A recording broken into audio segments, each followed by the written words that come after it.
বন্ধুরা দেখো, আমরা প্রত্যেকেই জানি এখনকার দিনে খুব সহজে আর যাই পাওয়া যাক না কেন একটা সরকারি চাকরি কিন্তু পাওয়া যায় না। একটা সরকারি চাকরি পাওয়া যথেষ্ট কঠিন একটা ব্যাপার।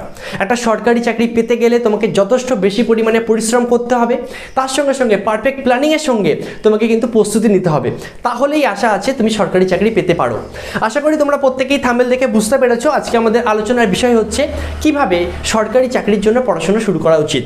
তোমরা হয়তো অনেকেই উচ্চ মাধ্যমিক পাস করেছো, কেউ হয়তো তোমরা গ্র্যাজুয়েশন পাস করেছো, ভাবছো কিভাবে শুরু করবে, বা তুমি প্রিপারেশন না নিয়ে অর্থাৎ প্রস্তুতি না নিয়ে কয়েকটা পরীক্ষা দিয়েছো এবং খুব সহজে তুমি বুঝে গেছো যে প্রস্তুতি ছাড়া পরীক্ষা দিয়ে কোনো লাভ নেই, যথেষ্ট বেশি পরিমাণে প্রস্তুতি প্রয়োজন, তাহলেই চাকরিটা পাওয়া সম্ভব। তো তুমি যদি জানতে চাও কিভাবে চাকরির পরীক্ষার জন্য প্রস্তুতি শুরু করা উচিত, কোন কোন বিষয়গুলো অবশ্যই মাথায় রাখা উচিত, তাহলে আজকের এই ভিডিওটা অবশ্যই শেষ অবধি দেখো। আমি তোমাকে প্রমিস করছি যে পয়েন্টগুলো আমি তোমাকে বলবো, এই পয়েন্টগুলো যদি তুমি মেনে পড়াশোনা শুরু করো খুব দ্রুত তোমাকে সরকারি চাকরি পেতে সাহায্য করবে। চলো সময় নষ্ট না করে শুরু করা যাক। আমি সুজন কর্মকার, তোমাদের প্রত্যেককে ওয়েলকাম জানাই তোমাদের চ্যানেল ইওর স্টাডিতে।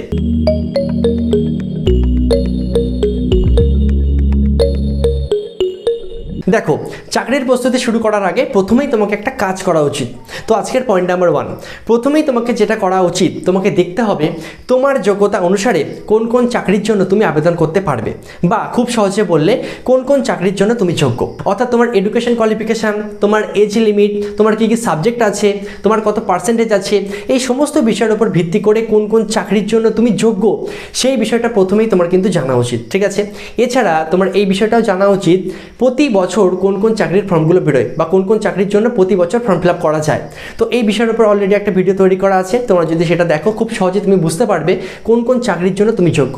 কথার কথা ধরো তুমি উচ্চ মাধ্যমিক পাস করেছো, তাহলে তোমাকে দেখতে হবে যে উচ্চ মাধ্যমিক পাস যোগ্যতায় কোন কোন চাকরির জন্য আমি আবেদন করতে পারবো, এটা হচ্ছে তোমার ফার্স্ট কাজ। তো আশা করি 1 নম্বর পয়েন্টটা তোমাদের কাছে ক্লিয়ার। এরপরে চলে আসি আজকের পয়েন্ট নাম্বার 2। পয়েন্ট নাম্বার 2 থেকে আমরা পড়াশোনাটাকে শুরু করব। তো পড়াশোনা শুরু করতে গেলেই প্রথমে যে বিষয়টা আমাদের মাথায় আসবে যে কোন বিষয়টা আগে পড়বো বা কোন টপিকটা আমাদের আগে পড়া উচিত বা কোন কোন বিষয়গুলো আমার পড়া উচিত যাতে আমি খুব সহজে দ্রুত চাকরিটা পেতে পারি। তো দেখো, এক্ষেত্রে দুটো বিষয় আছে। একটা ক্যাটাগরি স্টুডেন্ট এমন থাকে যাদের কিন্তু একটা টার্গেট থাকে যে আমি এই চাকরিটাই করব, এছাড়া অন্য চাকরি আমি করব না। একটা উদাহরণস্বরূপ যদি আমি তোমাদের বলি, ধরো তোমার টার্গেট আছে যে আমি পুলিশের এসআই অর্থাৎ সাব ইন্সপেক্টর পদে চাকরিটা পেতে চাই, এছাড়া অন্য কোনো চাকরি আমি করব না, আমার স্বপ্ন আমি পুলিশে চাকরি করব। তাহলে তোমাকে দেখতে হবে যে এসআই হওয়ার জন্য যে যে সিলেবাস আছে বা যে যে যোগ্যতা তোমার প্রয়োজন, তোমার এজ লিমিট, তোমার এডুকেশন কোয়ালিফিকেশান, ঠিক আছে, এসআই হওয়ার জন্য যে পরীক্ষা দিতে হয় সেই পরীক্ষার সিলেবাস তুমি নেট থেকে ডাউনলোড করো, বিভিন্ন ওয়েবসাইট থেকে তুমি পেয়ে যাবে এবং সেই সিলেবাস অনুযায়ী তুমি পড়াশোনা শুরু করো। এটা গেলো তোমাদের ক্যাটাগরি নাম্বার 1। এরপরে চলে আসি ক্যাটাগরি নাম্বার 2। বেশিরভাগ স্টুডেন্টদের ক্ষেত্রে যেটা দেখা যায় যে দাদা আমার এমন কোনো ব্যাপার নেই যে আমাকে এই চাকরিটাই পেতে হবে, ঠিক আছে, আমি যে কোনো একটা সরকারি চাকরি পেতে চাই, আমি দ্রুত আমার পরিবারের পাশে দাঁড়াতে চাই। সেক্ষেত্রে আমি কি করব? আমাকে এমন কিছু সিলেবাস বলো বা আমাকে এমন কিছু সাবজেক্ট বলো যে সাবজেক্টগুলোর উপরে আমি যদি প্রিপারেশন নেই আমি যে কোনো পরীক্ষাতেই মোটামুটি বসতে পারবো। তো দেখো, মোটামুটি 99% পরীক্ষার ক্ষেত্রে আমরা কিছু কমন জিনিস দেখতে পাই। সেগুলো কি কি? নাম্বার 1 হচ্ছে জেনারেল অ্যাওয়ারনেস, ঠিক আছে, এছাড়া আমরা ম্যাথ দেখতে পাই, এছাড়া আমরা জেনারেল ইংলিশ দেখতে পাই এবং এছাড়া আমরা রিজনিংস দেখতে পাই। এই 4টে বিষয় কিন্তু মোটামুটি 99% পরীক্ষায় অর্থাৎ সরকারি চাকরির পরীক্ষায় কিন্তু আমরা দেখতে পাই। তো তোমাকে প্রথমে এই 4টে বিষয় কিন্তু টার্গেট করা উচিত, ঠিক আছে। কি কি? General awareness, math, general English এবং রিজনিংস। এরপর নিশ্চয়ই তোমাদের মনে এই প্রশ্নটা আসবে, দাদা আমরা কিভাবে বুঝবো যে জেনারেল অ্যাওয়ারনেস থেকে কোন বিষয়গুলো পড়া উচিত বা ম্যাথামেটিক্স থেকে কোন বিষয়গুলো আমাদের আগে পড়া উচিত? সেক্ষেত্রে একটা পারফেক্ট সিলেবাস বলো।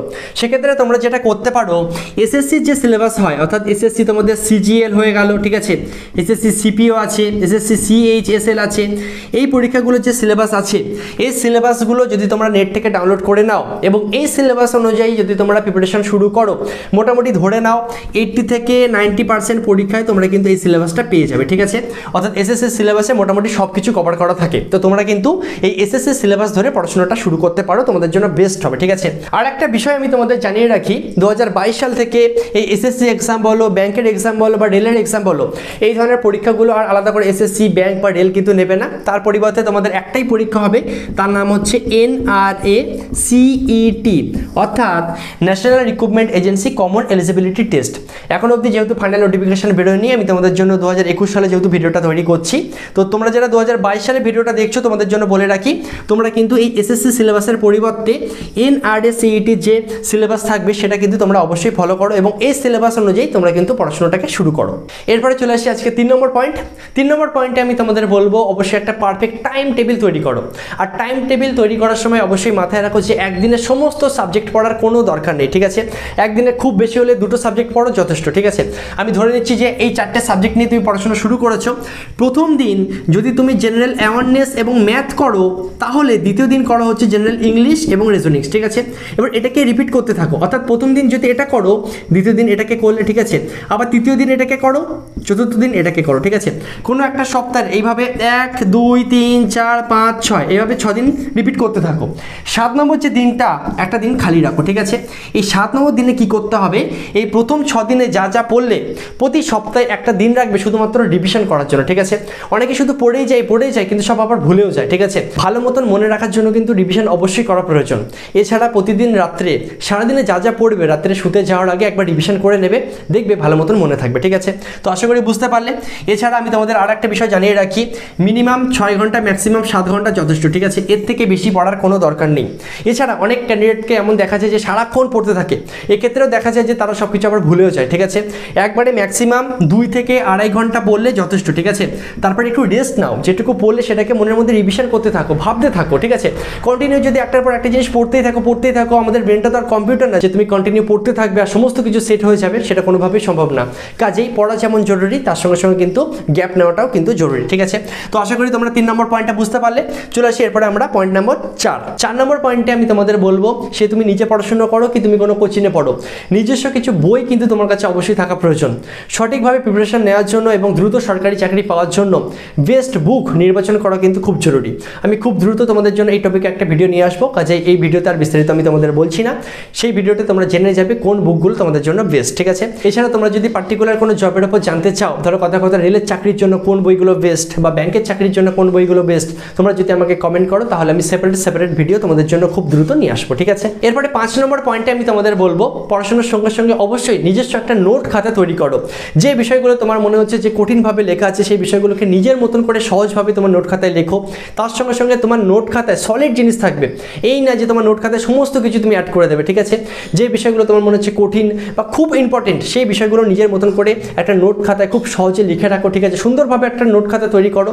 নোট খাতা কিন্তু খুব বেশি পরিমাণে পরীক্ষার আগে কিন্তু হেল্প করে, কাজেই নোট খাতা কিন্তু অবশ্যই তোমার একটা তৈরি করা উচিত, ঠিক আছে? এছাড়া আর একটা বিষয় তোমাদের অবশ্যই করা উচিত, বিভিন্ন সরকারি চাকরির বিগত বছরের যে প্রশ্নপত্রগুলো সেগুলোকে ইন্টারনেট থেকে ডাউনলোড করো এবং প্রশ্নপত্রগুলোকে দেখো কোন টাইপের কোশ্চেন এসেছে।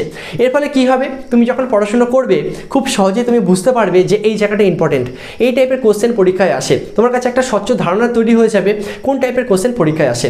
তো কোশ্চেনগুলোকে সলভ করার কোনো দরকার নেই, প্রথম দিকে দেখো এবং পড়াশোনা করো, দেখবে অনেক ক্ষেত্রে কিন্তু তোমার সুবিধা হবে এবং তুমি নিজেই বুঝতে পারবে কোন কোশ্চেনগুলো বেশি ইম্পর্টেন্ট। এরপরে চলে আসি আজকে লাস্ট পয়েন্ট নাম্বার 6।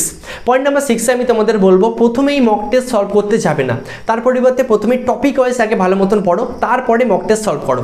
প্রথমেই যদি তুমি মক টেস্ট সলভ করতে যাও, তোমার কিন্তু কনফিডেন্স লেভেল লো হয়ে যেতে পারে, কারণ তুমি যদি না জেনে কোনো উত্তর করতে যাও, ভুল হওয়ার সম্ভাবনা অবশ্যই বেশি থাকবে এবং যখন বেশি পরিমাণে ভুল হবে তোমার কিন্তু কনফিডেন্স অটোমেটিকলি লো হয়ে যাবে। তো কাজেই প্রথমে আগে ভালো মতন যে কোনো টপিক ওয়াইজ আগে ভালো মতন পড়ো। টপিক ওয়াইজ বলতে আমি বোঝাতে চাইছি, ধরো ম্যাথের ক্ষেত্রে যদি উদাহরণ দেই, ধরো প্রথমেই ধরো সবে তুমি শুরু করেছো প্রিপারেশন নেওয়া, ঠিক আছে? তুমি শর্টকাট পদ্ধতিগুলো জানো না, একটা করে ভালো মতন শেখো, এই না যে প্রথমেই তুমি সমস্ত কিছু মিশিয়ে করছো, ঠিক আছে? প্রথমে পাটিগণিতের অধ্যায়গুলো ভালো মতন করো, তারপরে ধরো পরিমিতিতে গেলে এইভাবে আস্তে আস্তে যে অধ্যায়টা ধরবে সেই অধ্যায়টাকে খুব ভালো মতন বোঝো, সেই অধ্যায়ের বেশ কিছু অঙ্ক করো, তারপর আর একটা অধ্যায়ে যাও। এইভাবে করতে করতে যখন তোমার সমস্ত অধ্যায়গুলো ভালো মতন ক্লিয়ার হয়ে যাবে, তোমার একটা স্বচ্ছ ধারণা তৈরি হয়ে যাবে, তারপর মিশিয়ে প্র্যাকটিস করো, তারপরে গিয়ে মক টেস্ট সলভ করো, তাহলে সেক্ষেত্রে সব থেকে ভালো হবে। তো বন্ধুরা, এই ছিল তোমাদের জন্য 6টা গুরুত্বপূর্ণ টিপস। আমার যে টিপসগুলো তোমাদের জন্য বেস্ট মনে হয়েছে আমি তোমাদের বললাম। এছাড়া আমি তোমাদের অবশ্যই বলবো যে নিজস্ব একটা প্ল্যানিং তৈরি করো, যতই আমি বলি না কেন। এছাড়া তুমি নিজস্ব একটা প্ল্যানিং তৈরি করো, যে পয়েন্টগুলো তোমার মনে হচ্ছে আমার থেকে নেওয়া সেগুলো নাও। তাছাড়া কোনো পয়েন্ট যদি তোমার মনে হয় যে অ্যাড করা, সেটাকে অ্যাড করো, ঠিক আছে? কারণ তুমি জানো তোমার কোথায় ঘাটতি আছে, কোন সাবজেক্টগুলো তোমার বেশি করে পড়া উচিত। আর নিজের থেকে বড় টিচার কিন্তু কেউ হতে পারে না, ঠিক আছে?